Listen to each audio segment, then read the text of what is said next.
ঈমান, হৃদয়ের ভার ও আল্লাহর দিকে ফিরে যাওয়া। কখনো কখনো আমাদের হৃদয় ভারী হয়ে ওঠে, জীবন কঠিন বলে নয়, বরং আমরা আল্লাহর কাছে ফিরে যেতে ভুলে যাই বলে। রাসূলুল্লাহ সাল্লাল্লাহু আলাইহি ওয়াসাল্লাম বলেছেন, ঈমান কখনো পুরনো হয়ে যায় যেমন কাপড় পুরনো হয়ে যায়। তাই আল্লাহর কাছে দোয়া করো, তিনি যেন তোমাদের ঈমান নতুন করে দেন। হাদিস তাবরানী, অর্থগতভাবে সহিহ। হৃদয়ের এই ভার আসলে একটি সংকেত। আল্লাহ যেন বলছেন, আমার বান্দা, তুমি একটু দূরে সরে গেছ, থেমে যাও, চিন্তা করো। এই দুনিয়ার জন্য নয়, আখিরাতের জন্য চিন্তা করো।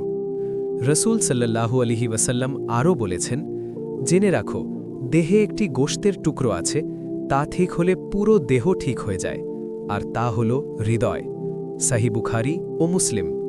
হৃদয় হালকা করতে চাইলে আল্লাহকে স্মরণ করো, কারণ আল্লাহ স্মরণেই হৃদয়ে প্রশান্তি পায়।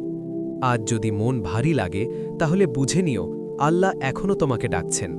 ফিরে যাও, ঈমানের সাথে ফিরে যাও।